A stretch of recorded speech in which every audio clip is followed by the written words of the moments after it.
What's up guys, welcome to another video of a coffee brewing video where I will try and attempt a new recipe from Tetsu-Kasuya San from Japan, a man very well known for his techniques on the V60, and I think recently he published a video for the Hario switch, and my Kopikakis are the one who actually highlighted the video to me, and yeah, I shall try it to see what is it all about. It's a fairly simple recipe with the basic theory of extracting the best parts of the coffee. So in a nutshell, the best part of the coffee extraction usually starts from the beginning. Hence, he started off with the percolation method first, but using 2 pours of 60 grams of water on 20 grams of coffee beans. And then after that drains out, he closed it up, and then he did an infusion method with a lower temperature, which is the not so favorable half of the coffee brewing. He uses an extraction method that is not so strong, so as not to extract the less preferred flavors.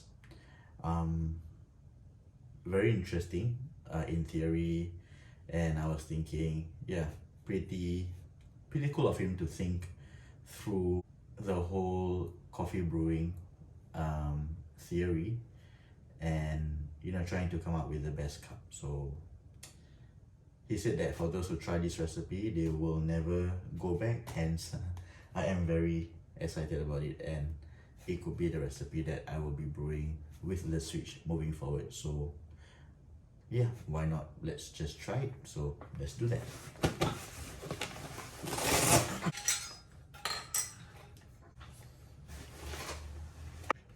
Right, so we're gonna be using the coffee from Jongho specialty coffee that is brewed on the 24th of January.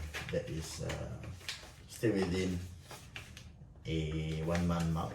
Alright, this is the Nicaragua Finca Los Altiplanos. I've brewed this before, and the main flavor note that we are getting here is lychee, floral, and berries. So yeah, I wanted to use the home roasted ones, but I don't have enough of one particular beans that is within the profile that I like, which is a fruity profile, to brew this recipe. So yeah, I'm going to be using this.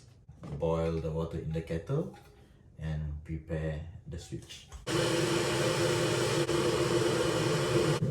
Okay, so while waiting for my water to boil, I'm just going to prepare the coffee beans, which I'm going to grind on my X Pro 1Z Presso grinder.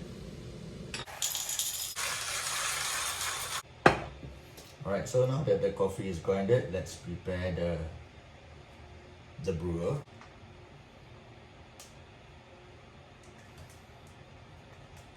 Once that is done, make sure that you leave the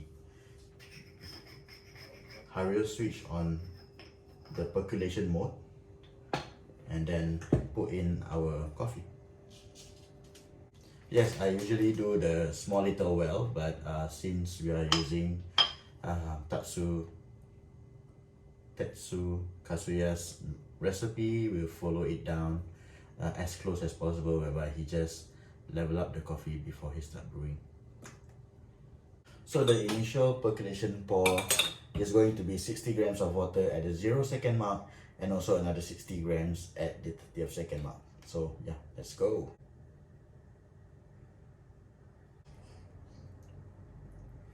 Just do a bit of swirl just to make sure that all the coffee gets wet. And at the 1 minute 15th second mark, we're gonna be closing the switch to go into our infusion method. I've just closed the switch and added some water to get it into our 70-degree mark. allowing it to sit for until 1 minute 45 seconds actually. For the first try, the portion where I stop the percolation and go into infusion and trying to get the right temperature and pour it, it took a bit too much time, and I so-called overestimated how much I needed to, how much time I needed to pour. So I actually took a bit longer before I get the full amount of water that is required for the infusion. 3 minutes 20 seconds on the timer, and I've closed the switch. So now I'm gonna pour into my drinking mug and checking out how much coffee we yield from this method. We've yielded about 190 grams of coffee. Don't mind me tasting the coffee. Okay, just my honest thoughts and what I feel about the recipe. In terms of the taste,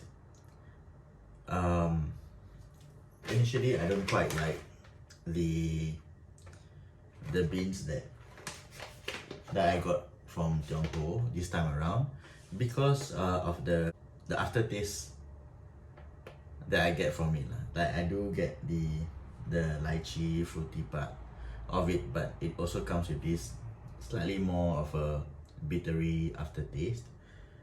But somehow with this recipe, I think they've minimized that aftertaste. Probably that is the second half part of the coffee that was extracted, which in this method we extract less of that.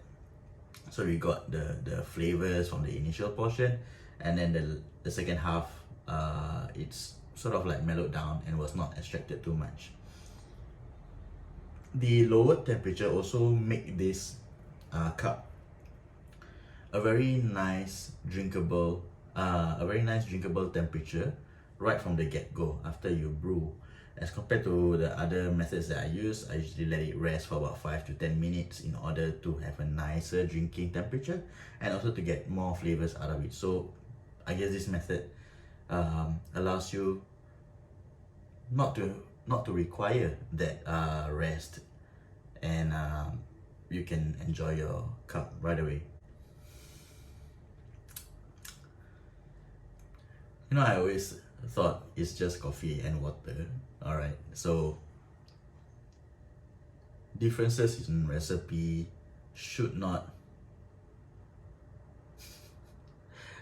cause too much of a change. I know I'm gonna get a lot of haters for saying that, but let me redeem myself. Okay, now having tried a couple of recipes, a couple of methods, and even for this hybrid percolation and infusion method that I've changed from my initial style to the one that currently is recommended from Tetsu-Kasuya San, I must say that it makes a whole lot of difference. The coffee, the temperature is really awesome from the get-go. Don't have to wait, just brew and drink and enjoy. Probably this is the method that I'm going forth with, and it's quite hard to go back to anything else. But moving forward, I will strive to, you know, keep to the timing, down to the T, and have a better preparation method in terms of lowering the temperature of the water in the kettle. Thank you so much, and thank you for those watching this video. Try this recipe out. It's really fun. The thought behind it is intriguing, and yeah, I'll see you in the next brewing video. Take care and enjoy your day. Bye bye.